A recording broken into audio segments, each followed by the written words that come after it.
We invite you to join us for the next chapter of today's journey, brought to life by our esteemed partner JSW Steel. In this session, we'll be discussing Telugu literature, contents of Telangana.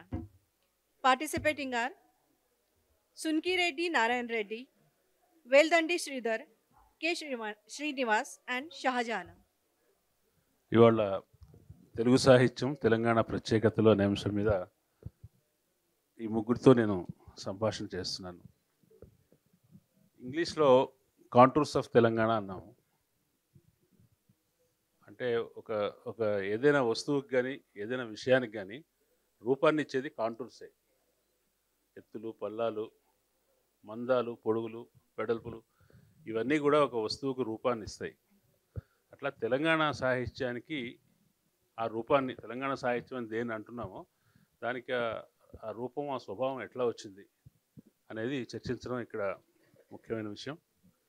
ఈ సంభాషణ కార్యక్రమంలో సుప్రసిద్ధ సాహిత్య చరిత్రకారులు, కవి, తెలంగాణ సాహిత్యోద్యమంలో ముఖ్య పాత్ర వహించిన సుంకిరెడ్డి నారాయణ రెడ్డి గారు, అట్లాగే తెలంగాణ కథా నవల మీద విశేషమైన పరిశోధన చేసి అనేక సాహిత్య వ్యాసాలు, పుస్తకాలు ప్రచురించిన వెల్దండి శ్రీధర్ గారు, తెలంగాణ అస్తిత్వంతో పాటు మహిళా మైనారిటీ అస్తిత్వాలు కూడా మేళవించిన సాహిత్య వ్యక్తిత్వంతో రచనలు చేస్తున్న, చాలా గొప్ప కథలు రాసిన షాజహానా ఈ సంభాషణలో పార్టిసిపేట్ చేస్తున్నారు. ముందుగా మనం ఈ కన్వర్సేషన్ని తెలంగాణ సాహిత్యం అంటే ఏమిటి అనే ప్రశ్నతో మొదలు పెడదాం. సో తెలుగు సాహిత్యం అంటే ఏమిటి అనే ప్రశ్న వేసుకోవచ్చు, కానీ తెలుగు సాహిత్యం అనే ప్రశ్న అనేక అస్తిత్వవాదాల తర్వాత, అనేక విభజనల తర్వాత ఇవాళ స్థూలమైన తెలుగు సాహిత్యం అనేది ఒకటి ఉందా లేదా అనే ప్రశ్న ఉంది. మనకి రాయలసీమ సాహిత్యం ఉంది, ఉత్తరాంధ్ర సాహిత్యం ఉంది, కోస్తాంధ్ర సాహిత్యం ఉంది, దళిత సాహిత్యం ఉంది, స్త్రీవాద సాహిత్యం ఉంది. ఇట్లా సాహిత్యం అనేక రూపాల్లో ఉంది. కానీ తెలుగు సాహిత్యం అంటే ఏంటంటే మనం వాళ్ళ ఇవన్నీ కలిసింది అని మాత్రం చెప్పగలం. తెలంగాణ సాహిత్యాన్ని తెలంగాణ సాహిత్యంగా చేసిన అంశాలు ఏమిటి అనేది ముందు నారాయణ రెడ్డి గారితో మొదలు పెడదాం. నారాయణ రెడ్డి గారు.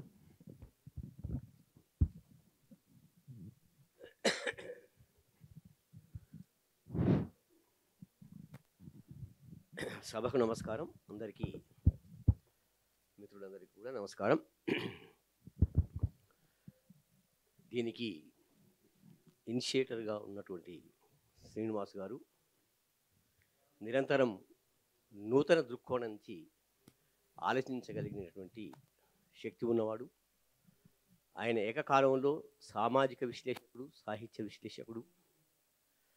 వారికి నా నమస్కారం. అట్లాగే నా మిత్రుడు, వర్ధమాన విమర్శకుడు, కథకుడు వెల్దండి శ్రీధరు, మా కూతురుతో సమానమైనటువంటి షాజహాన. అయితే షాజహాన ఒప్పుకోదు, నువ్వు స్కైవావ్ వైపు అంటది.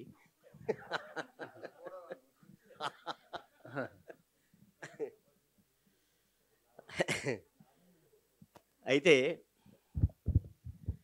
తెలంగాణ సాహిత్యం ప్రత్యేకతల గురించి శ్రీనివాస్ గారు ముందు ఒక ప్రశ్న ఇచ్చిండు. తీరా ఇక్కడికి వచ్చేసరికి ప్రశ్నలు వేరే ఉన్నాయి. సరే, ఎట్లాగైతే కానీ తెలంగాణ సాహిత్యం అంటే ఏమిటి అంటే, తెలంగాణ సాహిత్యాన్ని ప్రాచీన సాహిత్యంగా, ఆధునిక సాహిత్యంగా మనం విభజిస్తే, ప్రాచ్య సాహిత్యానికి సంబంధించి తెలంగాణ భౌగోళిక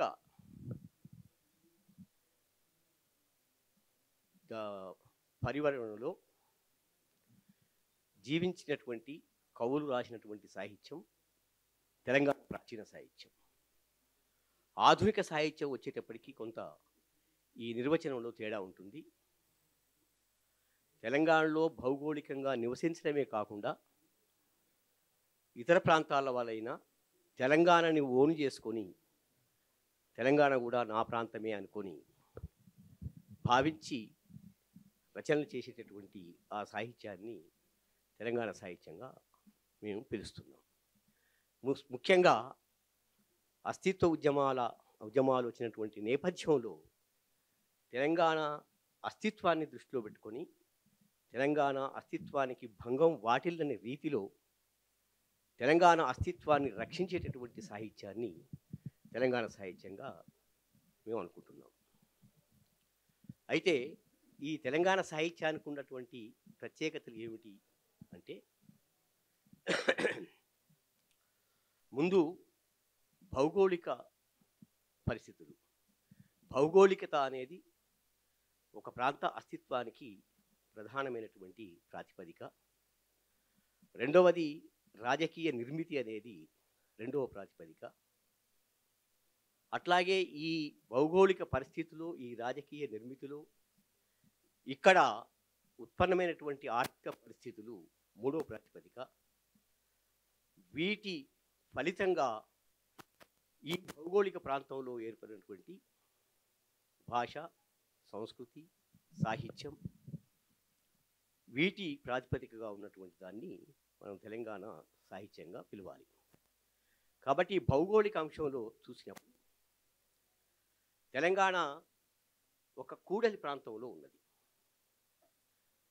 ఉత్తర భారతదేశం నుంచి దక్షిణ భారతదేశానికి, పశ్చిమ భారతదేశానికి, తూర్పు భారతదేశానికి ఉండేటటువంటి కూడలిలో తెలంగాణ ప్రాంతం ఉన్నది. ఈ కూడలిలో ఉండడం వలన దీని కొన్ని ప్రత్యేకతలు ఏర్పడ్డాయి. అంటే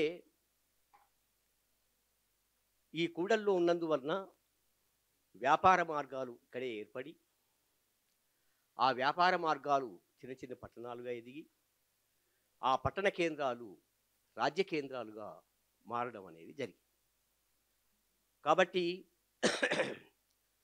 మొట్టమొదటిసారిగా భారతదేశ వ్యాప్తంగా ఏర్పడ్డటువంటి షోడశ జనపదాల్లో అష్మక జనపదం అనేది తెలంగాణ ప్రాంతంతో పాటు ఇతర కొన్ని ప్రాంతాలు, మహారాష్ట్రలోని కొన్ని ప్రాంతాలు, ఇతర కొన్ని ప్రాంతాలు కలిసి ఈ అష్మక రాజ్యం అనేది, అంటే దక్షిణ భారతదేశంలో అప్పటికి ఇది ఒకటే జనపదంగా ఉన్నట్లుగా మనకు చరిత్ర చెప్తూ ఉంది.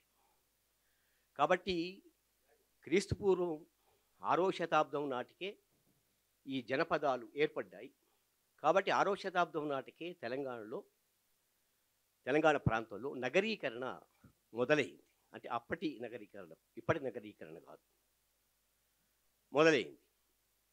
కాబట్టి ఈ కూడలి ప్రాంతంగా ఉన్నందువలన ఉత్తర భారతదేశం నుంచి వచ్చినటువంటి అనేక ప్రవాహాలు ముందు తాకినటువంటి ప్రాంతం తెలంగాణ. అట్లా మనం చూసినప్పుడు తెలుగు భాష ఇతర ద్రావిడ భాషలతో కలిసి ఉన్నప్పుడు, అది మనం ఇప్పుడు ఆఫ్ఘనిస్తాన్ ప్రాంతం నుంచి ద్రావిడ భాషల ప్రస్థానం జరిగిందని భాషా శాస్త్రవేత్తలు నిరూపించారు. ఆ క్రమంలో తెలంగాణ పరిసర ప్రాంతాల్లో తెలుగు గోండు, తుద అనే భాషల ఉమ్మడి భాషల నుంచి తెలుగు భాష ఏర్పడింది. అది క్రీస్తుపూర్వం 10వ శతాబ్దం ప్రాంతంలో తెలుగు భాష ఆ పరిసర ప్రాంతాల్లో ఏర్పడి తెలంగాణ మీదుగా ఇతర ప్రాంతాలకు విస్తరించింది. అంటే ఎట్లానైతే అనంతర కాలంలో మనకు 13వ శతాబ్దం 12వ శతాబ్దాల్లో ఉర్దూ ఎట్లానైతే ముస్లిం పాలకుల ఏ విధంగానైతే వచ్చారో, ముందు వాళ్ళు మహారాష్ట్రని, ఆ తర్వాత తెలంగాణని వాళ్ళు జయించారు. వాళ్ళతో పాటే ఆ తర్వాత వచ్చినటువంటి ఇంకా ఇన్వేడర్స్ చాలామంది ఉన్నారు. వాళ్ళు కూడా ఈ ప్రాంతాల్లో నుంచి వచ్చారు. ఆ పరిణామం ఎట్లయితే జరిగిందో ఇక్కడ తెలుగు భాషా ప్రస్థానం కూడా అట్లా జరిగిందని మనకు చరిత్రకారులు నిరూపించారు. అందువలన తెలంగాణలోనే మొదట తెలుగు వ్యవహారంలోకి వచ్చి క్రమక్రమంగా ఇతర ప్రాంతాలకు విస్తరించింది.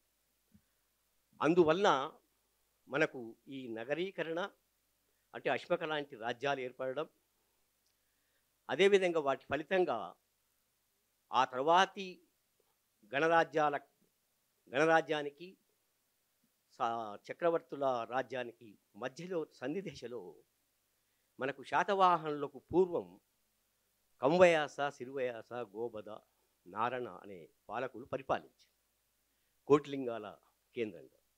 ఇది నాణ్యాల ఆధారంగా నిరూపితమైంది.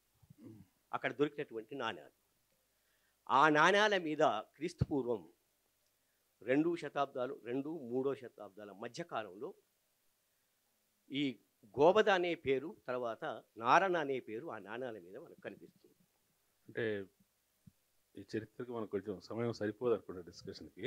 ఓకే, అంటే మనం ఇప్పుడు ప్రధానంగా పాయింట్కి వస్తుంది. ప్రధానంగా మనం ఫోకస్ ఆ ప్రశ్న కొంచెం క్లారిఫై చేస్తాను. ప్రాచీన సాహిత్యంలో కానీ ఆధునిక సాహిత్యంలో కానీ తెలుగు సాహిత్యం మనకు తెలుసు.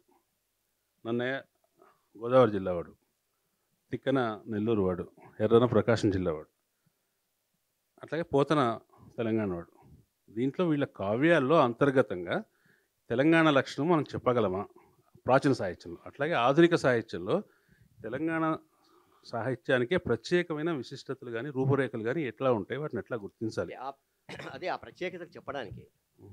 అంటే తెలుగు మొట్టమొదటి తెలుగు పదం నారణ ఇక్కడ ఏర్పడింది. ఇంతకుముందు పేర్కొన్నట్టు నాగము కాదు. ఇది ఒక ప్రత్యేకత.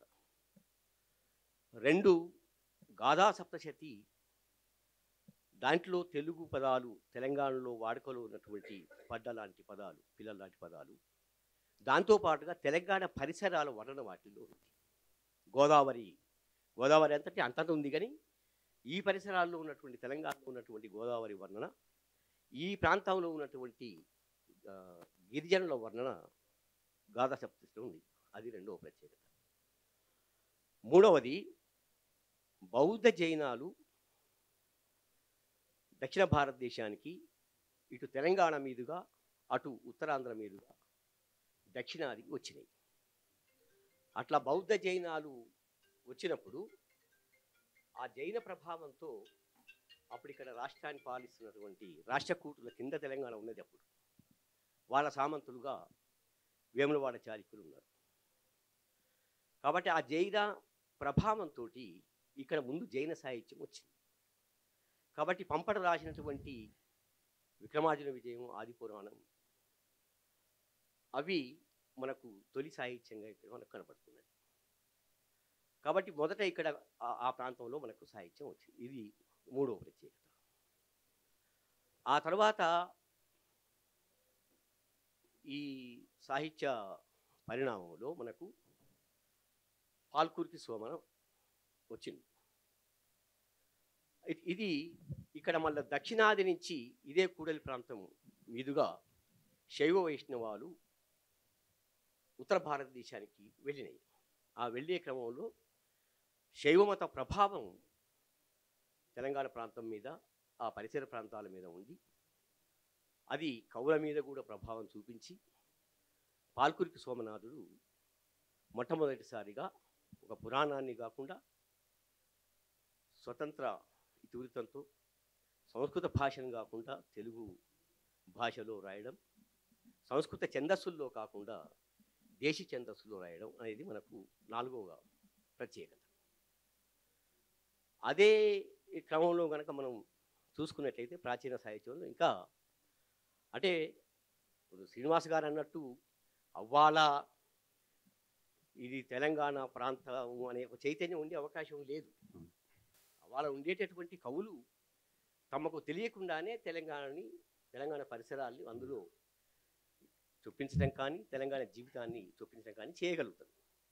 ఆధునిక సాహిత్యాన్ని మనం సెకండ్ రౌండ్లో వెళ్దాము.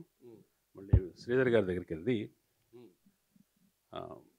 కథా ఫిక్షన్లో, కథా నవల సాహిత్యంలో తెలంగాణ ప్రత్యేకతలు ఏంటి? తెలంగాణ దాని ప్రారంభంలో కానీ తర్వాత వస్తున్న కథా సాహిత్యంలో కానీ ఎట్లా గుర్తుపెడతాం? ఉదాహరణకు మనకు రాయలసీమ సాహిత్యం గురించి రాయలసీమ కరువుని, రాయలసీమ పాలెగాళ్ళ అక్కడ గ్రామ ఘర్షణల జీవితాన్ని చిత్రించడం అటువంటి పడ్డాయి కదా. తెలంగాణ అంటే మళ్ళీ ఆకలి చావులు, మైగ్రేషను, లేదంటే విప్లవోద్యమానికి సంబంధించినవి అట్లా ఉంది కదా. ఇవి కాకుండా ఇది తెలంగాణ కాల్పనిక వచనం అని చెప్పడానికి వస్తువులో కానీ కథన పద్ధతిలో కానీ తెలంగాణ లక్షణాలు ఏంటి? అందరికీ నమస్కారం. అట్లా వేదిక మీద ఉన్నటువంటి కె శ్రీనివాస్ గారికి, అవన్నీ వద్దులండి, సుంకిరెడ్డి గారికి, సాజన్ గారికి అందరికీ నమస్కారం.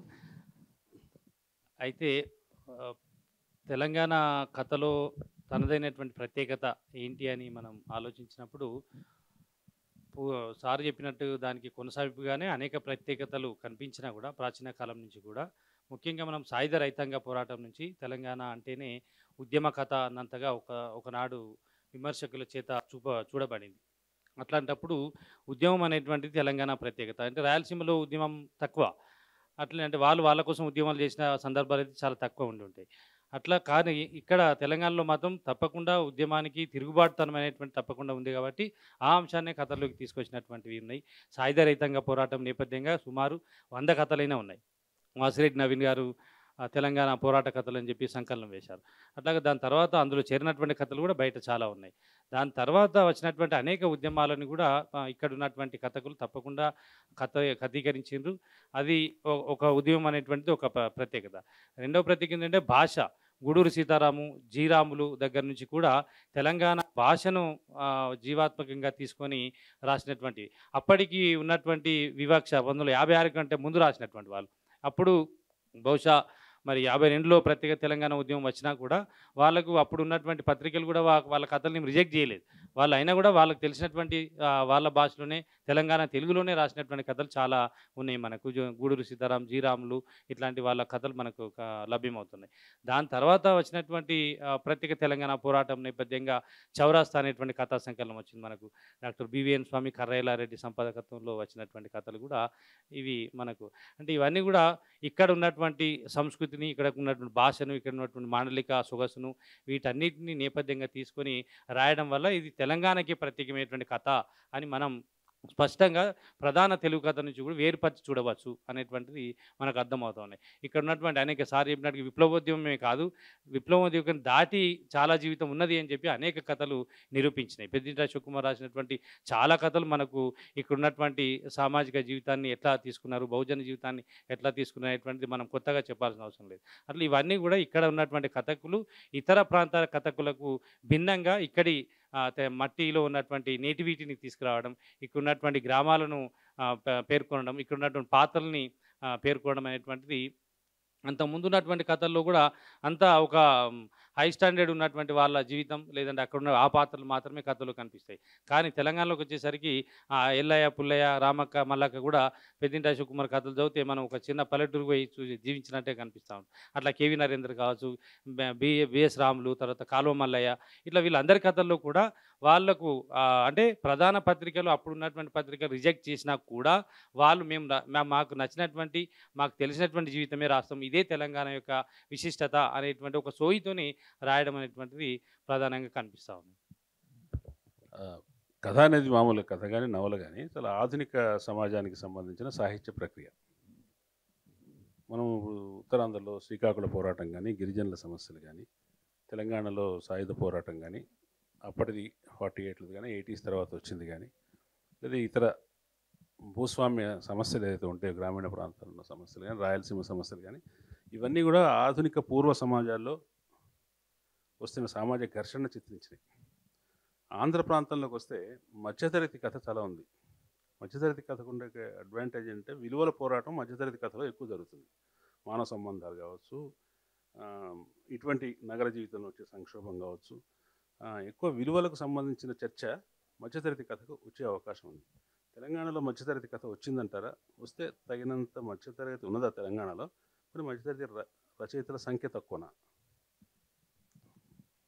తప్పకుండా సార్, తెలంగాణలో మధ్యతరగతి లేదు అనేటువంటిది అంటే మనం ఆశించిన స్థాయిలో లేకున్నా కూడా ఎంతో కొంత తప్పకుండా అయితే ఉన్నది. అయితే దాన్ని సౌకర్యవంతంగా కావచ్చు, లేకపోతే కావాలని కావచ్చు, చాలామంది విమర్శకులు దాన్ని ఒప్పుకోలేదు. తెలంగాణలో మధ్యతరగతి లేదు అనేటువంటి వాదనే చాలా వచ్చింది. ఉదాహరణకి ఇప్పుడు సురవరం ప్రతాప్ రెడ్డి రాసినటువంటి కథల్లో అక్కడక్కడ మనకు మధ్యతరగతి జీవితం కనిపిస్తుంది. అట్లనే ధరణికోట శ్రీనివాసులు రాసినటువంటి కథల్లో కూడా మధ్యతరగతి జీవితం కనిపిస్తుంది. నందగిరి వెంకట్రావు రాసినటువంటి కథల్లో కూడా మధ్యతరగతి జీవితం కనిపిస్తుంది. మధ్యతరగతి జీవితం ఉన్నది, కానీ ఇతర ప్రాంతాల్లో ఆంధ్ర ప్రాంతంతో పోలిస్తే ఆ స్థాయిలో ఉన్నంత ప్రగాఢంగా ఇక్కడ మధ్యతరగతి జీవితం లేకపోవచ్చు. అయితే మధ్యతరగతి జీవితం లేకపోయినంత మాత్రాన ఇక్కడ తెలుగు కథకు వచ్చినటువంటి లోటు ఏం లేదు. ఇక్కడ నిజానికి మధ్యతరగతి జీవితం లేకపోవడం కొన్నిసార్లు బలంగా వచ్చింది. బలంగా ఉన్నది గూడా. తెలుగు సాహిత్యంలో అంటే నిజమైనటువంటి సహజమైనటువంటి జీవితం చిత్రీకరింపబడింది. మధ్యతరగతి జీవితమే గనుక ఉంటే చాలా అంటే ఈ ఉద్యోగ జీవితమో లేకపోతే విరామ సమయంలో చదువుకునేటువంటి అట్లాంటి పేలవమైనటువంటి కథలు వచ్చి ఉండేవేమో. కానీ ఇప్పుడు మాత్రం మనం ఇతర ప్రాంత కథల్ని ఒకవైపు, తెలంగాణ కథల్ని ఒకవైపు చూస్తే తెలంగాణ కథ వైపే తరాజు మొగ్గు చూపుతది. కారణం ఏందంటే మధ్యతరగతి జీవితం కాకుండా ఇతర ఇక్కడ ఉన్నటువంటి అనేక సమస్యలతోని ముడిపడి ఉన్నటువంటి కథలు వచ్చినాయి. అయితే పూర్తిగానే లేదని చెప్పి కొట్టిపారేయలేము. వచ్చినా కూడా కొన్నిసార్లు విమర్శకులు గుర్తించలేదని చెప్పి కూడా మనం అనుకోవచ్చు. షాజహాన్ గారు, మిమ్మల్ని మీరు ఎట్లా డిఫైన్ చేసుకుంటారు? మీరు తెలంగాణ రైటరా, ముస్లిం రైటరా, లేకపోతే అది ఒక నవలంత విశాలమైంది సార్. ఒక 10 minutesలో చెప్పలేను. అందరికీ నమస్తే, సలాములు కూడా సార్. అదే మీరు అడిగింది కాకుండా నాకు వచ్చింది చెప్తాను, ఎందుకంటే ఇది ప్రిపేర్ అయిన ఇది కాదు కనుక. చెప్పమంటారా? చెప్పండి. అంటే స్టార్టింగ్ అడిగిన దానికి కూడా చెప్పండి. మీరు అడిగిన దానికి కూడా చెప్తాను, అది రూల్ కదా. సో అంటే సార్ ఫస్ట్ చేసిన క్వశ్చన్కి నాకు తట్టిన ఆన్సర్ ఏంటి, ఆన్సర్ అని కాదు, నాకు అనిపించిన అభిప్రాయం పోతనైనా పాల్కురికి సోమన గారిదైనా కూడా చెప్పచ్చా సార్? చెప్పండి. తెలుగు సాహితీ విద్యార్థినిగా నాకు ఆ ఉత్సాహంతో చెప్తున్నాను. అవి ఎందుకు ఈ తెలంగాణ అంటే అవి నేటివిటీని సంతరించుకొని వచ్చినటువంటి, ఇక్కడ పుట్టినటువంటి, ఇక్కడ మన చుట్టూ ఉన్నటువంటి ఆ తెలంగాణలోని పాత్రల్ని తీసుకొని, ఆ గుణగణాలని తీసుకొని అక్కడ ఉన్నటువంటి కల్చర్ని ఆపాదించి పోతన నవరస భక్తి తత్వాన్ని చదువుతున్నప్పుడు కూడా అది మీ ఇంట్లోనో మా ఇంట్లోనో పక్కింట్లోనో ఆ పిల్లలకి కానీ ఆ భక్తులకు కానీ ఉన్నటువంటి గుణాలన్నీ కూడా అందులో కనపడి మనసుకి హత్తుకుంటూ ఉంటుంది. ప్లస్ ఈ నేటివిటీనే ప్రధానం, ఇంకా దానికి ఇంకేమీ అదర్ ఇది లేదు అని అనిపించింది సార్.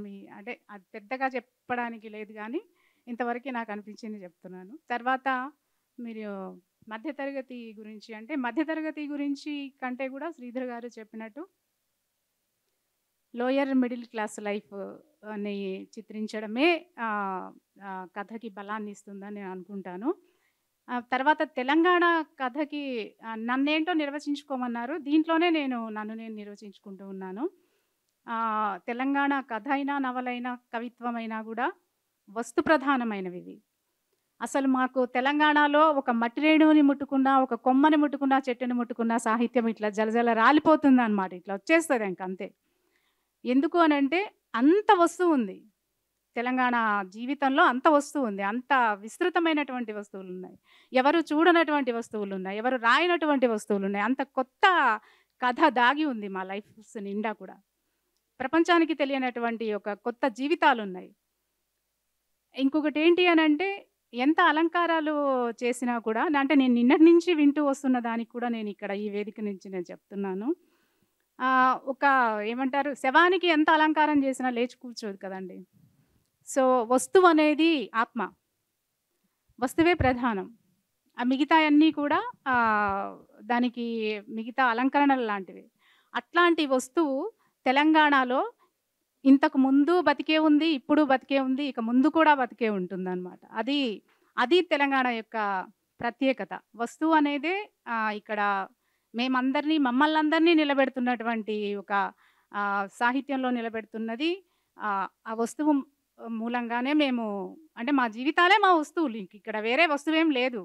ముస్లింవాద సాహిత్యం అంటే శ్రీధర్ గారు చెప్తూ ముస్లింవాద సాహిత్యానికి సంబంధించిన ముస్లిం కథల గురించి కూడా యాడ్ చేస్తే బాగుండు అని అనుకున్నాను నేను. ఎందుకంటే లద్దాఫ్ని సిల్సిలా కథ గురించి బహుశా మీరే కదా రివ్యూ రాశారు కదా, చాలా మంచి రివ్యూ రాశారు, కానీ మర్చిపోయినట్టున్నారు, ఇప్పుడు యాడ్ చేయలేదు. అంటే నాదని కానీ కాదు, ముస్లింవాద సాహిత్యం నుంచి కూడా ఒక మంచి సాహిత్యం బయటకు వచ్చింది. ఎప్పటి నుంచో జరగనటువంటి పని ముస్లింవాద సాహిత్యం చేసిందనమాట. ఏవైతే పరదాల వెనుక దాక్కుని ఉన్నాయో, ఏవైతే బయటికి రానివ్వని జీవితాలు ఉన్నాయో అవన్నీ కూడా తెలంగాణ అంటే సార్ ఒక డెఫినేషన్ ఇచ్చారు, ఎక్కడి నుంచి వచ్చింది, ఎలా వచ్చింది అనేసి. అది చదువుకోవడానికి అట్లా మనకు తెలుసుకోవడానికి. కానీ అసలు తెలంగాణ జీవితం అంటే ఏంటి అని అంటే మేము గడిపినటువంటి లైఫ్. మేము పీరీల పండగ చేసుకోవడం, మేము రంజాన్ పండగ చేసుకోవడం, మేము సంక్రాంతి అంటే ఈ దసరాని చేసుకోవడం, రంజాన్ పండగకి మా ఫ్రెండ్స్ అందరూ మా ఇంటికి రావడం, మేము బిర్యానీలు పంపించడం, మేము సేమియాలు పంచడం, తర్వాత వాళ్ళు మాకు ఇవన్నీ అంటే ఇచ్చి పుచ్చుకునేటువంటి ఒక గొప్ప సంస్కృతి తెలంగాణలో ఉంది. అది మాకు తెలంగాణ అంటే. పీర్ల పండగకి ముస్లిమేతరులు పీర్లను ఎత్తుతారు, పీర్లని చాలా ఘనంగా చేస్తారు. అది తెలంగాణ అంటే. అంటే ముస్లింలు చెయ్యరని కాదు, చేస్తారు. సో ముస్లిమేతరులు కూడా చేసుకుంటారు, దర్గాలకు వెళ్తారు. దర్గాల దగ్గర ముస్లింలు వస్తారు, ముస్లింల కంటే ఎక్కువ హిందువులు వస్తారు. అదొక మంచి కల్చర్ అనమాట. అంటే అందరం కలవాల్సిన కలవదగినటువంటి ఒక కలుపుతున్నటువంటి ఎప్పుడైతే సమాజాన్ని విడగొట్టడానికి ప్రయత్నం జరుగుతుందో, సాహిత్యం అంటే ఏంటి? సమాజానికి ప్రతిబింబమే కదండి. సో ఇదన్నిటినీ కూడా ముస్లింవాద సాహిత్యం బయటికి తీసుకొస్తోంది ఇప్పుడు. సో నేను తెలంగాణ అంటే ఏంటి అని అంటే, ఇప్పటి వరకు మేము ఏదైతే దూరం అయ్యామో, ఏదైతే మేము సాహిత్యంలోకి తీసుకురాలేని అంశాలు ఉన్నాయో, వాటిని అన్నింటినీ కూడా నాట్ ఓన్లీ ముస్లింవాదం, దళితవాదం, స్త్రీవాదం, ఇక్కడ ఉన్నటువంటి అన్నీ రాస్తున్నటువంటి అన్ని విషయాలు కూడా వీటన్నిటినీ, ఈ కల్చర్ని, ఈ భాషని, ముఖ్యంగా కొన్ని తరాలుగా అవమానపడినటువంటి ఒక భాషని, మనుషుల్ని తెలంగాణ సాహిత్యం ఇప్పుడు బయటికి తీసుకొస్తుంది. అందుకే ఇక్కడ వస్తువు కోసం తడుముకోవాల్సినటువంటి అవసరం లేదు. వస్తువు ఎదురుగ్గా వచ్చి కావలించుకుంటుంది అనమాట మమ్మల్ని. సో అంత వస్తు విస్తృతి ఉంది ఇక్కడ. అది తెలంగాణ అంటే. సో సార్, మీరు అడిగిన దానికి కూడా చెప్పానేమో. అయితే నా ఐడెంటిటీ ఏంటంటే ఇక్కడ ఐ ఆమ్ ఇండియన్. తర్వాత నేను ఒక ముస్లింని.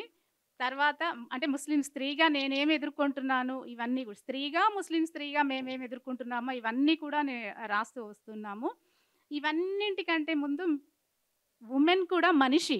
ఫస్ట్ ఆఫ్ ఆల్ ఆ మనిషి అనేటువంటి, మాలాగే మనిషి, ఈమె కూడా మగవాడిలాగే స్త్రీ కూడా మనిషి అనేటువంటి ఒక ఆలోచన ఉంటే ఇంత హింస, ఇంత అణచివేత, ఇంత అంటే మతపరంగానే కానివ్వండి, ఇంకే పరంగానే కానివ్వండి, ఇంత ఇదైతే ఎదుర్కోవడం అనే ఒకవేళ ఉండకపోవచ్చు. ఆ థాట్ ఫస్ట్ ఉన్న తర్వాత, ఫస్ట్గా నేను ఉమెన్గా జన్మించాను, అది నా ఐడెంటిటీ, మనిషిని. తర్వాత ముస్లిం ఉమెన్గా నన్ను నేను ఐడెంటిఫై పరిచయానికి ఇస్తున్నాను. తర్వాత ఇండియన్ని. ఇన్ని ఐడెంటిటీలు ఉన్నాయి నాకు, 4. అంటే మీరు రాస్తున్న కథలు ప్రధానంగా తెలంగాణ వ్యక్తీకరణతో ఉంటాయి, ముస్లిం జీవితాన్ని చెప్తాయి, అందులో స్త్రీల కోణాన్ని ప్రత్యేకంగా పట్టించుకుంటాయి. ఈ 3 ఉన్నాయి కాబట్టి మీరు ఏ ఐడెంటిటీ ముఖ్యమని, మీకు ఒక ముస్లింగా మీరు ఆంధ్ర ప్రాంత ముస్లింతో కూడా ఒక ఏకీభావం ఉంటుంది. ఇద్దరు విక్టిమ్హుడ్ నుంచి ఒక ఏకత ఉంటుంది. ఒక స్త్రీగా ఇతర ప్రాంతాల స్త్రీలతో కూడా మీకు ఒక ఏకీభావం ఉంటుంది. ఇక్కడ కూడా ఒక ఇది సార్ ఏంటంటే, ఆంధ్రాలో ఇంత ఒత్తిడి, ఇంత కట్టుబాట్లు ఉండవు. ఎందుకంటే మనకి హైదరాబాద్లో ఇది ముస్లిం రూలింగ్ ఇది కాబట్టి ఇక్కడ చాలా ఎక్కువ కట్టుబాట్లు ఇవన్నీ. ఇప్పటికీ మీరు గోల్కొండలో మా మేనత్త ఉంటారు, నేను అదే రాశాను వాళ్ళు. ఆమె ఇప్పటికి కూడా ముసుగేసుకొని రావాలి. ఇప్పుడు ఆమెకి 70-75 ఇయర్స్ అట్లా ఉంటాయి. అయినా కూడా ఆమె మొత్తం ఇట్లా వేసుకొని బయటికి రావాల్సి ఉంటుంది. వాళ్ళ ఫ్యామిలీ అంతా కూడా అలాగే వస్తుంది. అంటే నేనంటే కొంత ధిక్కారం ఇదంతా ఉన్నాను కానీ, సో ఈ కల్చర్ అంటే ముస్లిం కల్చర్ ఆచారాలు ఏవైతే ఉన్నాయో అవి పకడ్బందీగా ఇక్కడ అమలవుతాయి, కానీ నేను ఆంధ్రాలో అంత అమలవుతాయని నేను అనుకోవడం లేదు. అంటే అది నాకు తెలీదు. సో అంటే నేను గమనించినంత వరకు అంటే ఆంధ్ర ప్రాంతంలో మీలాగా రాసేవాళ్ళు కూడా తక్కువ, ముస్లిం స్త్రీ ఐడెంటిటీ నుంచి రాసిన వాళ్ళు. ఓకే. అంటే అట్లా అని అనడం లేదు. అట్లా కాదు, ఉమెన్కి ఎక్కడైనా అణిచివేత అండి, అది ఎక్కడైనా అణిచివేత ఎదుర్కోవాల్సిందే. ఉమెన్గా, ముస్లిం ఉమెన్గా ఇంకా ఎక్కువ అణిచివేతని ఫేస్ చేయాల్సి ఉంటుంది. అది పుట్టడానికి, ఏమంటారు, చదువుకోవడానికి, ప్రతిదానికి కూడా అట్లా అంటున్నాను నేను. ఇప్పుడు తెలంగాణ వాదం అనేది ఈ మధ్యకాలంలో వచ్చింది నారాయణ రెడ్డి గారు. అంటే ఈ మధ్యకాలం అంటే కొన్ని దశాబ్దాల కింద, ఒక అర్ధ శతాబ్దం నుంచి ఆ ప్రాంతం నుంచి కూడా మనకు తెలంగాణ ప్రత్యేకత గురించిన ఒక తపన మొదలైంది, ఒక ఆకాంక్ష మొదలైంది. అది ఒక రాజకీయ ఆకాంక్ష, అట్ ద సేమ్ టైం ఒక సాంస్కృతిక ఆకాంక్ష కూడా. దాని నుంచే సాహిత్య చరిత్రను మనం చూసి తెలంగాణ రిప్రజెంటేషన్ ఎంత ఉంది, తెలంగాణలో వచ్చినంత సాహిత్య చరిత్రలో రికార్డ్ అయిందా, దానికి వివక్ష చూపించారా, తెలుగు సాహిత్య చరిత్ర రాసినప్పుడు తెలంగాణ గురించి తెలంగాణ స్థానం ఏమిటి అనే ప్రశ్నలు వచ్చాయి. మనం ఇదే కొలమానాన్ని ప్రాచీన సాహిత్యానికి కూడా వర్తింపజేయటం సాధ్యమవుతుందా అది ఒకటి. జయశంకర్ గారు తెలంగాణ రాష్ట్రం ఒక ప్రత్యేక ఆకాంక్ష అనే పుస్తకంలో ఏమన్నారంటే, ఆయన ఆంధ్ర వాళ్ళని అడ్రస్ చేస్తూ ఒక మాట అన్నారు, మీరు అనవసరంగా ఆందోళన చెందుతున్నారు, మనం విడిపోయిన తర్వాత కూడా చాలా సఖ్యంగా ఉంటాం, మనకు కలిసే అంశాలు చాలా ఉంటాయి, మా పోతన మీకు కావాలి, మీ నన్నయ్య మాకు కావాలి, శ్రీశ్రీ మాకు కూడా కావాలి, మా దగ్గర ఉన్న దాశరథి మీకు కావాలి, కొన్ని కలిసే అంశాలు ఉంటాయి, కాబట్టి మీరు ఏదో గొప్ప మునిగిపోతుందని మీరు బాధపడక్కర్లేదు అని ఆయన అన్నారు. అంటే తెలంగాణ సాహిత్య చరిత్రకు ప్రత్యేకంగా మనకు ఉద్యమ అవసరాల కోసం లేదా ఉద్యమం నుంచి వచ్చిన స్పిరిట్ నుంచి రాసుకోవడం అవసరమే, కానీ తెలుగు సాహిత్య చరిత్ర మొత్తంగా అట్లా విభాగం అయిపోతుందా, విభజన జరుగుతుందా, జరపవలసిన అవసరం ఉందా మొదటి నుంచి? అంటే తెలుగు పుట్టినప్పటి నుంచి తెలంగాణ, ఇప్పుడు భారతదేశం పాకిస్తాన్ వేరువేరు చరిత్రలు రాసుకుంటున్నాయి. హరప్ప మోహంజోదారో వాళ్ళు కలిపేసుకుంటున్నారు, మన చరిత్రలో మనం కలిపేసుకుంటున్నాం కదా. ముస్లింలు రాకముందు చరిత్రను కూడా పాకిస్తాన్ వాళ్ళు ఓన్ చేసుకుంటుంది కదా. ఇట్లా ఉంది కదా. ఉన్నప్పుడు మనం తెలుగు సాహిత్య చరిత్ర ఎట్లా రాయాలి, రాసినప్పుడు రెండు కలిసే అంశాలు ఏంటి, విడిపోయే అంశాలు ఏంటి, దీన్ని ఎట్లా చూస్తాం?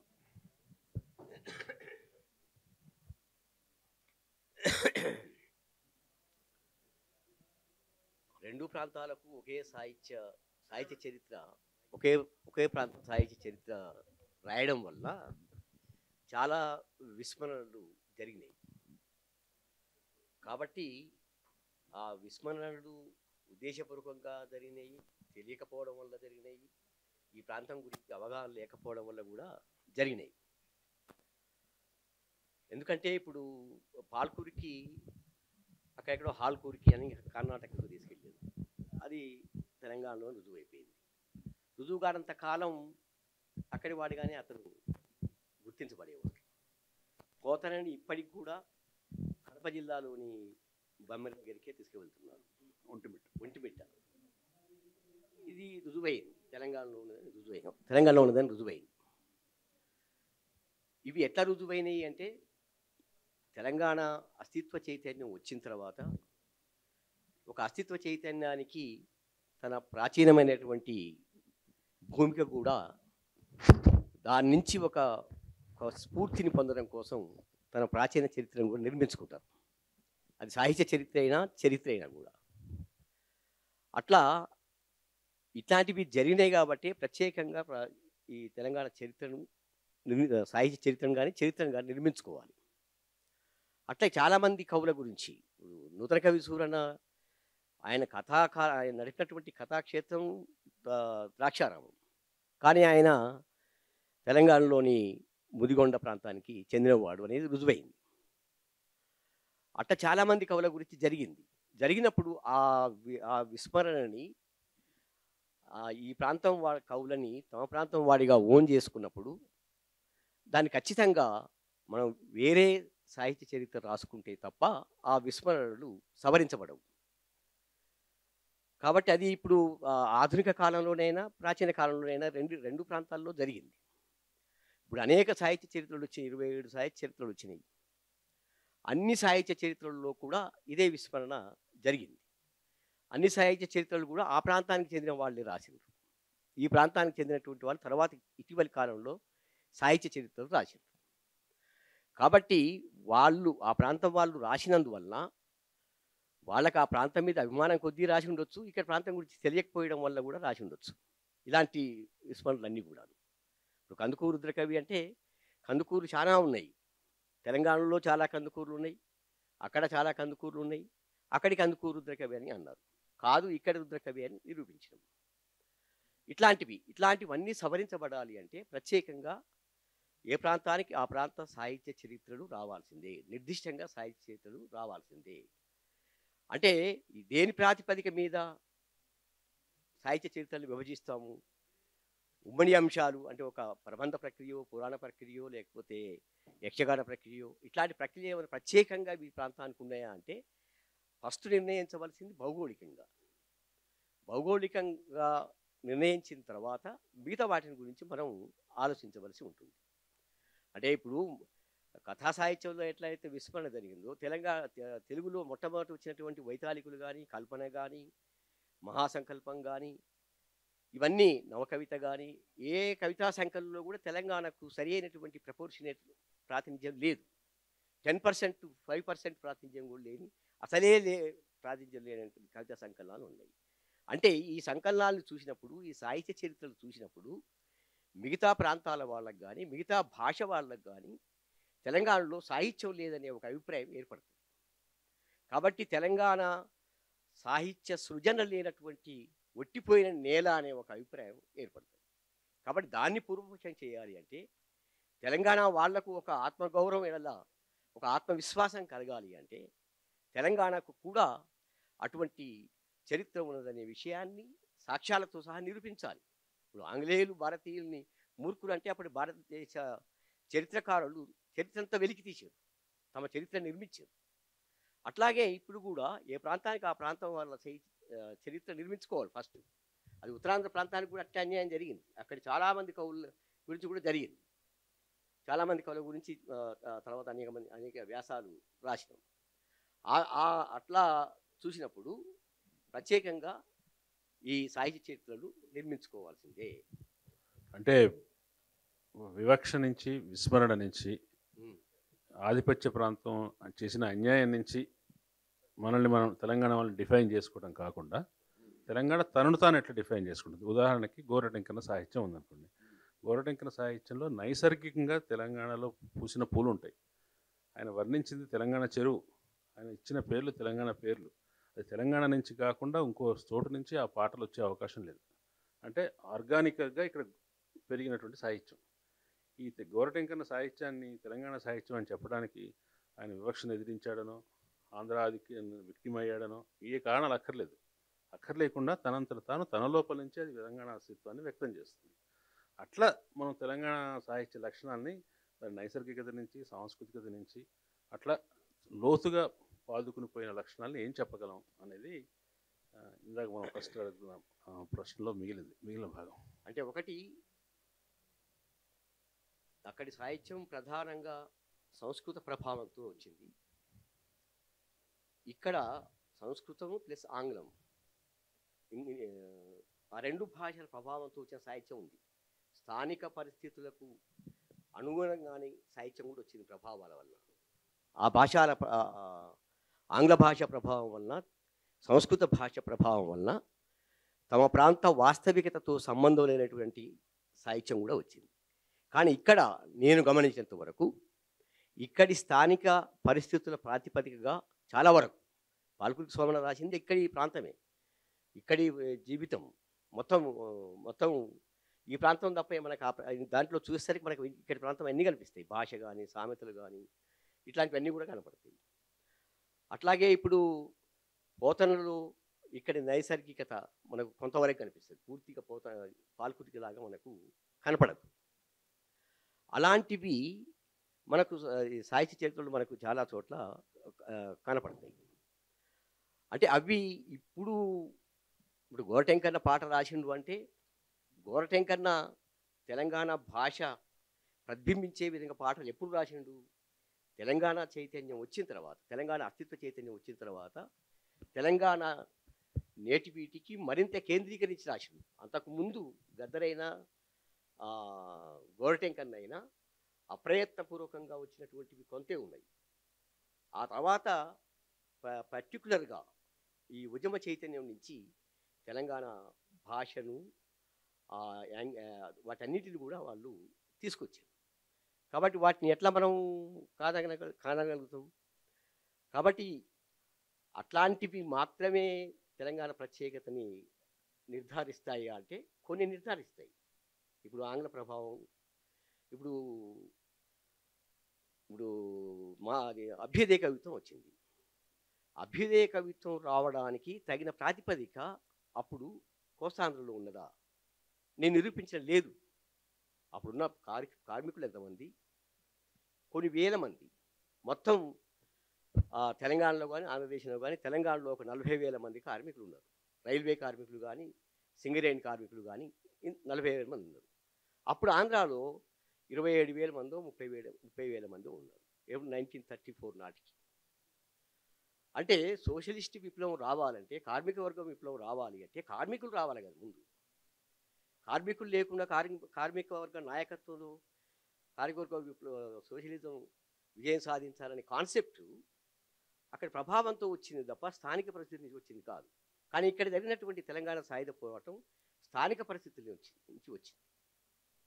ఇక్కడ పాల్కురికి సోమన కానీ పాల్కురికి పరంపరలో చాలామంది కవులు వచ్చారు, శైవ కవులు వచ్చారు. ఆ శైవ మతం ప్రబోధించినటువంటి సమానత్వం, మతంలో సమానత్వం కారణంగా ఇక్కడ అనేక మంది బహుజన కవులు వచ్చారు. ఇప్పుడు ఈ బహుజన చైతన్యం రాకముందు దళిత కవులు వచ్చారు, దళిత అస్తిత్వ ఉద్యమాలు రాకముందు స్త్రీ కవులు వచ్చారు, స్త్రీవాద చైతన్యం రాకముందు. అవి దేనివల్ల వచ్చినాయి అంటే శైవమత ప్రభావము ప్లస్ స్థానికత. అంటే ఈ స్థానికతని బేస్గా చేసుకుని ఇక్కడ కవిత్వం వచ్చింది. ఒక తెలంగాణ సాయుధ పోరాటమే కాదు, ఇప్పుడు ఆంధ్ర మహాసభ ఉంది. ఆంధ్ర మహాసభ తెలంగాణకు ప్రత్యేకమైనటువంటిది. కానీ ఆంధ్ర మహాసభ జరిగినట్టు కానీ, అప్పుడు సాహిత్యం వచ్చినట్టు కానీ, కవిత్వం వచ్చినట్టు కానీ ఏ సాహిత్య చరిత్రలో రికార్డు కాలేదు. అంటే బయట వాళ్ళకి ఏమనిపిస్తుంది, ఇక్కడ ఏ చైతన్యం రాలేదు అని రాసిరు కూడా. తెలంగాణలో చైతన్యం చాలా ఆలస్యంగా వచ్చింది, ఆధునికత చాలా ఆలస్యంగా వచ్చింది, రాజకీయ చైతన్యం చాలా ఆలస్యంగా వచ్చింది, ఇలాంటివన్నీ కూడా రాసింది. ఇవన్నీ రాసినప్పుడు ఈ ప్రాంతంలో ఉన్నవాడికి మండిపోతుంది కదా. అంటే ఆధునికత మనకు తప్పనిసరిగా వచ్చి తీరాలని ఏం లేదు. ఇప్పుడు తెలంగాణలో ఆధునికత ఖచ్చితంగా వచ్చి తీరాలి. ప్రాంతాల్లో అది ఒక అనివార్యమైన ప్రక్రియ. తెలంగాణలో భావకవిత్వం లేదంటే మన జగన్ రెడ్డి భావకవిత్వం ఉందని ఇంతలా పుస్తకం వేశాడు. కానీ అదేమి ప్రూవ్ చేయదు. అంటే భావకవిత్వం యొక్క కోర్ ఏదైతే ఉందో అది తెలంగాణలో రాలేదు. ఒక వేదిలాగా ఒక కృష్ణశాస్త్రి మన దగ్గర లేదు కదా. అట్లా ఇప్పుడు శ్రీధర్ గారు గురజాడప్పారావు కథలు, గురజాడప్పారావు సరే బండారచ్చమ్మ కూడా ఉన్నారు, కానీ గురజాడప్పారావుని పరిగణలో తీసుకుంటే కథలు రాసిన వ్యక్తిగా ఆయనకు బెంగాలీ ప్రభావం ఉంది. తర్వాత పాశ్చాత్య రచయితలను ఆయన చదివినాడు, అప్పటికే ఫిక్షన్ బాగా చదివాడు. ఆయన కథా రచనలో నైపుణ్యంలో అక్కడి నుంచి కొంచెం తీసుకునే అవకాశం ఉంది. మన దగ్గర తెలంగాణలో మొదటి కథా రచయిత మాడపాటి హనుమంతరావు అనుకుంటే ఆయనకు ఉర్దూ ప్రభావం ఉంది, ఆయన ప్రేమచంద్ ప్రభావం చాలా ఉంది. ఈయన ప్రభావాలన్నీ కూడా దేశీయ ప్రభావాలు, ముఖ్యంగా ఉర్దూ పర్షియన్ భాషా ప్రభావాలు ఉన్నాయి. ఈ మన తెలంగాణ కానీ ఆంధ్ర కానీ వాళ్ళకి ఆధునిక సాహిత్యంలో వాళ్ళు నడిపించినటువంటి ప్రభావాలు వేర్వేరు.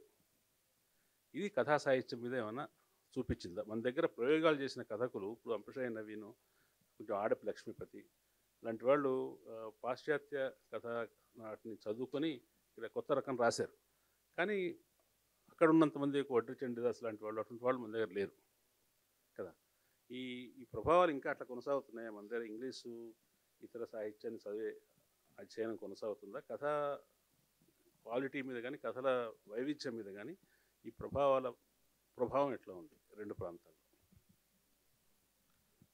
అంటే ఆంధ్ర ప్రాంతం నుంచి వాటితో పాటు మన తెలంగాణ కథను పోల్చి చూసినప్పుడు తప్పకుండా మనం కూడా అనేక రకాల ప్రయోగాలు చేసినట్టుగా ఇక్కడ ఉన్నటువంటి కథకులు చాలామంది నిరూపించారు. ఆడపు లక్ష్మీపతి గారు ఎట్లాగో మీరు చెప్పారు. కానీ అంటే ప్రేమ్చంద్ ప్రభావం, ఉర్దూ సాహిత్య ప్రభావంతో పాటుగా 1980 తర్వాత వచ్చినటువంటి ఈ బహుజన కథకులు అందరూ కూడా వస్తువుతో పాటు అనేక రకాల శిల్పంని ఎట్లా పెట్టాలి, ఇప్పుడు మేడం చెప్పినట్టుగా షాజహాన్ మేడం వస్తువే మా బలం అని వస్తువుతో పాటుగా కొంత శిల్పం గురించినటువంటి ఆలోచన కూడా చేసి ఉన్నారు. తప్పకుండా ప్రతి కథ ఏదో ఒక శిల్పంలో అయితే వచ్చి ఉన్నది. అయితే వచ్చి ఉన్నటువంటి ఆ శిల్పం కొన్నిసార్లు ఫ్లాష్ బ్యాక్ టెక్నిక్ కావచ్చు, కొన్నిసార్లు డైరీ కావచ్చు, కొన్ని ఇట్లా సహజమైనటువంటివి కామన్గా ఉన్నటువంటి వాటిని ఉన్నారు. కానీ అద్భుతమైనటువంటి ప్రయోగాలు చేసినటువంటి వాళ్ళు కూడా ఉన్నారు. ఇప్పుడు మనకు సురవరం ప్రతాప్ రెడ్డి నుంచి కూడా బండారచ్చమ్మ గురకు కూడా అద్భుతమైనటువంటి టెక్నిక్లో కథ చెప్పారు. కానీ దాని తర్వాత ఇప్పుడు లేటెస్ట్గా వస్తున్నటువంటి యువతరం కూడా ఇప్పుడు మణిప్రీతం లాంటి, మేడి చైతన్య లాంటి వాళ్ళు కూడా అద్భుతమైన ప్రయోగాలతో రాస్తున్నారు. మేడి చైతన్య కథ చదివితే నిజంగానే మనం ఒక తడి జీవితం అంతా మనకు కనిపిస్తూ ఉంటుంది. అట్లా పెద్దింటి అశోక్ కుమార్ కథల గురించి అయితే మనం చెప్పనక్కర్లేదు. ప్రతి కథ ఒక కొత్త ప్రయోగమే. అట్లనే ఈ మధ్యనే కొట్టం రామకృష్ణారెడ్డి సరిహద్దులు అని చెప్పి ఆంధ్రజ్యోతిలోనే వచ్చింది. చాలా అద్భుతమైనటువంటి టెక్నిక్ అనిపించింది నిజంగా. ఎంత ఎంత బాగా పట్టుకున్నారు. అంటే ఒక తీవ్రవాదాన్ని చెప్పేటప్పుడు మనం చాలా రక్తపాతమో లేకపోతే బాంబులో ఇట్లాంటివి చూపిస్తాం. కానీ ఆయన చాలా సైలెంట్‌గా ఒక ఒక సమావేశం జరుగుతుంటే కెమెరా ఎంత మౌనంగా గమనిస్తా ఉందో అంత గమనించి చాలా మంచి టెక్నిక్‌తో చెప్పారు. అట్లా తెలంగాణలో కూడా ఆంగ్ల సాహిత్య ప్రభావంతో కాకుండా ఇక్కడ ఉన్నటువంటి ఉర్దూ సాహిత్యం లేకపోతే హిందీ, ముఖ్యంగా ప్రేమ్‌చంద్ ప్రభావం, లేకపోతే రష్యన్ సాహిత్య ప్రభావం కూడా మన తెలంగాణ కథకుల పైన చాలా ఉంది. సోవియట్ ల్యాండ్ అని చెప్పి ఒక పుస్తకం వచ్చేది. చాలా నేను చిన్నప్పుడు చదివి ఉన్నాను. సో, అందులో చాలా అనువాద కథలు వచ్చేవి. ఆ అనువాద కథకులు చదివి మనవాళ్ళు కూడా తప్పకుండా మనం ఇట్లా రాసి ఉంటే బాగుండేది అని చెప్పి చాలా ప్రయోగాలు చేసినటువంటి వాళ్ళు ఉన్నారు. అట్లా బిఎస్ రాములు కథలు కానీ, లేకపోతే కాలువమల్లయ్య కథలు కానీ, కేవీ నరేందర్ కథలు కానీ, బెజ్జారపు రవీందర్ కథలు కానీ, కొన్ని రంగులద్దుకున్న కళ అని చెప్పి చాలా అద్భుతమైన టెక్నిక్. అది ఒకటికి 2, 3 సార్లు చదివితే తప్ప మనకు అర్థం కాదు అది. సో, అట్లా అనేక రకాల శిల్ప ప్రయోగాలు చేసినట్టుగా మనకు దాఖలాలున్నాయి. చాలా సార్లు కాసుల ప్రతాప్ రెడ్డి లాంటి వాళ్ళు చాలా సార్లు నిరూపించారు ఇక్కడ ఉన్నటువంటి కథకు. అంటే ఆంధ్ర ప్రాంతంతో తెలంగాణ కథ ఏమీ తీసిపోలేదు. సైన్స్ ఫిక్షన్ కథ అదే వస్తుపరంగా చాలా అనేక రకాల వస్తుపరంగా తీసుకున్నారు. దాంతో పాటుగా కేవలం ఉద్యమమే కాదు, ఇక్కడ ఉన్నటువంటి 80s తర్వాత చాలా మారిపోయింది. సినారియో మొత్తం చాలా మారిపోయి అనేక రకాల వస్తువుల మీద కథలు రావడం అనేటువంటిది కూడా మనం గమనించవచ్చు. దీనిలో చాలా వాటిని మేము కథ వార్షికలు కూడా తీసుకొస్తా ఉన్నాం. కథలో తెలంగాణలో ఉన్నటువంటి కథ వస్తు వైవిధ్యం, శిల్ప వైవిధ్యం ఎట్లా ఉంది అని చెప్పడానికి నేను సంగిశెట్టి శ్రీనివాస్ గారు 2013 నుంచి ఇప్పటిదాకా కనీసం 10 సంకలన వేసి ఉంది. దానిలో మనం గమనిస్తే ఈ దశాబ్ద కాలంలో వచ్చినటువంటి శిల్ప పరిణతి, వస్తు పరిణతి, చాలా భాషా పరిణతి, సాంస్కృతిక పరిణతి, యంగ్స్టర్స్ ఎట్లా రాస్తున్నారు, అన్ని రకాల వర్గాల నుంచి వాదాల నుంచి కూడా మనం గమనించవచ్చు. Okay okay thank you. చాలా వివరంగా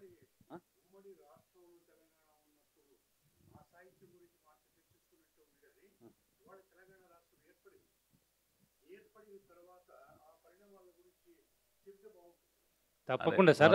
మొత్తం తెలంగాణ తర్వాత ఒక్క నిమిషం యాడ్ చేస్తాను సార్. 2014 తర్వాత అంటే దశాబ్దం గడిచిపోయింది. దశాబ్దం గడిచిపోయిన తర్వాత మనం అనుకున్నటువంటి ఆకాంక్షలు ఏ మేరకు నెరవేరినాయి, నిజంగా మనం అనుకున్నంత తెలంగాణ అంతా సామాజిక తెలంగాణ అయిందా అని నిరుత్సాహపడి, లేకపోతే ఆ అభివృద్ధి ఫలాలు అందరికీ అందనటువంటి దశను కూడా ఇక్కడ కథకులు చిత్రించారు. ముఖ్యంగా పులియాడుగు దెబ్బ అని చెప్పి డాక్టర్ పసునూరి రవీందర్ గారి కథ చదవండి. నిజంగానే తెలంగాణ ఏర్పడిన తర్వాత ఒక నిరుద్యోగం అంటే నీళ్లు, నిధులు, ఉపాధి అవకాశాల గురించే ఉద్యమం వచ్చింది. కానీ ఆ 3 వర్గాలలో ఇక్కడ ఉన్నటువంటి యువత ఎట్లా దెబ్బతిన్నది, అవకాశాలను ఎట్లా అందిపుచ్చుకోలేకుండా పోయినాం, రాజ్యం ఎట్లా వివక్ష చూపించింది అనేటువంటిది కూడా మనకు కనిపిస్తుంది. ఇట్లా చాలా మంది కథ, తలుపులు అనేటువంటి కథ, పెద్దింటి రాసినటువంటి కథ కూడా చాలా ఉన్నాయి. వచ్చాయి. మీరు ఇందాక చెప్పిన ప్రయోగాత్మక కథలు కూడా చాలా విస్తృతంగా వచ్చాయి. 10 ఏళ్లలో కూడా ప్రభుత్వం మీద, తెలంగాణ రాష్ట్ర స్థితిగతుల మీద విమర్శనాత్మకంగా వచ్చినాయి. అయితే రావాల్సినంత రాలేదు. దానికి ఉన్న కారణాలు ఏంటనేది మనం రాజకీయమైన కారణాలు అనేది పక్కన పెడదాం. షాజహాన్ గారు, చివరిగా మీతోని ముగిద్దాము. మామూలుగా అస్తిత్వవాద చైతన్యంతో సాహిత్యం చేసినప్పుడు మన వివక్షను, మన వచ్చిన కష్టాన్ని చెప్పడమే కాకుండా మన గర్వాన్ని చెప్పడం కూడా ఉంటుంది. నేను మీ కథలు చాలా చదివాను.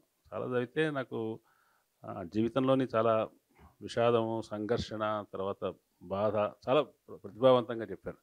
మీరు మీ 3 అస్తిత్వాలు కలిసిన దానిగా మీరు ఒక ప్రైడ్, ఒక గర్వంగా చెప్పదలుచుకుంటే అటువంటి కథ నేను రాసినట్టు చదవలేదు నేను. మీరు ఏ అంశాన్ని చెప్తారు? అంటే ఒక అమ్మని పట్టుకొని నీ పిల్లల్లో ఎవరంటే ఇష్టం అంటే ఏం చెప్తుంది సార్? అందరూ ఇష్టమే అని చెప్పుకోవాలి. తెలంగాణవాదిగా, ముస్లింవాదిగా తెలంగాణకు సంబంధించిన గర్వపడే విషయం, ముస్లింవాదిగా గర్వపడే అంశం, తర్వాత స్త్రీవాదిగా గర్వపడే అంశం ఏమిటి? అంటే రచనల్లో అంటున్నారా? అంటే ఇప్పుడు సార్ మనం వాళ్ళని చదివాము, వీళ్ళని చదివాము, ఆ ప్రభావంతో రాసాము. అంటే ఉర్దూలో ఒక సామెత ఉంది, సబ్కా సున్నా అప్నా కర్నా అని. అంటే నువ్వు చదువు, వాళ్ళని వీళ్ళని ఇంకెవరినైనా చదువు, ఎంతైనా చదువు, జీవితం మొత్తం చదువు, కానీ నువ్వేంటో నిర్వచించుకోవాలి ఆ రచనల్లో. అది నేను ఫాలో అవుతాను. నా అంటే 1-2 చోట్ల ఎవరిదైనా నీడ ఉండొచ్చేమో, కానీ ఒక ముస్లిం స్త్రీగా నేనేం ఫీల్ అయ్యానో, ఒక ఉమెన్గా నేనేం ఫీల్ అయ్యానో, ఏం లైఫ్ గడిపానో అది ఉన్నట్టుగా నిజాయితీగా రాసుకుంటూ వస్తున్నాను. అదే శిల్పం. నేను నా దృష్టిలో అదే శిల్పం, అదే శైలి, అది ఆ నిజాయితీ, నిబద్ధత ఏదైతే ఉందో, ఉన్నదున్నట్టుగా నా లైఫ్‌ని ఏదైతే నేను నిర్వచిస్తూ వస్తున్నానో, అదే అదే వస్తువు, అదే శైలి, అదే శిల్పం. మళ్ళీ నేను ప్రత్యేకంగా దాని గురించి నేనేమి అంటే ప్రత్యేకంగా దానికి నిర్వచనాలు ఇచ్చుకోవాల్సిన అవసరం లేదు. నా ప్రతి రచన నాకు గర్వకారణమే. ఎందుకంటే అది నా లైఫ్‌లోంచి వచ్చింది. నా బాధలోంచి వచ్చింది. నేను ఎక్కడి నుంచి తీసుకున్నది కాదు, కాపీ కొట్టింది కాదు, లేదా ఇన్‌స్పైర్ అయింది కూడా కాదు. అచ్చంగా నా లైఫ్ నుంచి వచ్చిన రచనలు నేను టైప్ చేసుకొని, నేను ఆఖరికి పీహెచ్‌డీ సిద్ధాంతంతో సహా నేనే టైప్ చేసుకున్నాను. అది ఇవన్నీ కూడా ఏంటంటే రచన మీద, సాహిత్యం మీద ఉన్నటువంటి ప్రేమ. ఆ సాహిత్యం కోసమే మేము మిగలడం అనేది, ఆ సాహిత్యాన్ని ముందుకు తీసుకుపోవడానికి మాత్రమే మేము మిగలడం అనేది, నేనైనా, స్కై అయినా, అది నేను చాలా గర్వంగా ఫీల్ అవుతున్నాను సార్. ముస్లిం వాద సాహిత్యం కోసం మేము మిగలడం, సాహిత్యం కోసమే మేము బతకడం అనేది నేను చాలా గర్వంగా ఫీల్ అవుతున్నాను. Okay, thanks. అవును.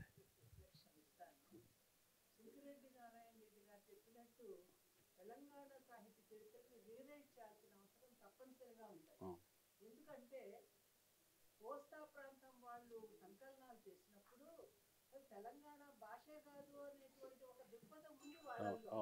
కాబట్టి తప్పనిసరిగా రీరైట్ చేస్తే తప్ప చిన్న చిన్న కవులందరూ రారు. తర్వాత ఈ మధ్య కేంద్ర సాహిత్య అకాడమీలో కూడా తెలంగాణ సాహిత్యానికి మళ్ళీ వేరుగా అవార్డు ఇవ్వాలనే ఆలోచన వచ్చింది.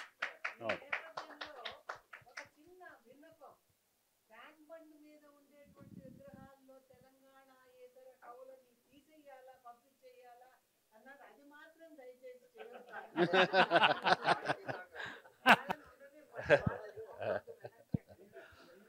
ఉన్నదాన్ని ధ్వంసం చేసేది లేదు కానీ మేము తెలంగాణ ప్రోత్సహించిన వాళ్ళల్లో మేము ఒకరు. తెలంగాణ రాష్ట్రం రావాలని కోరుకున్నాం. కాబట్టి మనం అందరము కలిసి ఉండాలి కానీ ఆ విగ్రహాలని మాత్రం తరలించాలి. థ్యాంక్స్ అండి. ఆరుద్ర ఇది చాలా పెద్ద వ్యాస్ సబ్జెక్టు. దాన్ని మొత్తం పావు గంటలో మనం కవర్ చేయడం సాధ్యం పడదు. దానికి భూమన్ గారు చెప్పినట్టు తెలంగాణ వచ్చిన తర్వాత సాహిత్యం గురించి కూడా ప్రత్యేకంగా చర్చించుకోవాల్సి ఉంది. అది దానికి స్వాతంత్రం వచ్చిన తర్వాత దశాబ్దం చాలా స్తబ్దం తెలుగు సాహిత్యంలో కానీ భారతదేశంలో కానీ. తెలంగాణ వచ్చిన తర్వాత కూడా మొదటి దశాబ్దం స్తబ్దతే ఉంది. అయినా దాన్ని కూడా వివరంగా సమీక్షించుకోవాల్సిన అవసరం ఉంది. మొత్తానికి తెలంగాణ సాహిత్యపు రూపురేఖల్ని కొద్దిగా రేఖామాత్రంగా, అది కూడా పూర్తిగా అన్ని కాంటూర్స్ని మనం స్పృశించామని చెప్పలేము, బట్ సాధ్యమైనంత చేయగలిగాం. Thank you.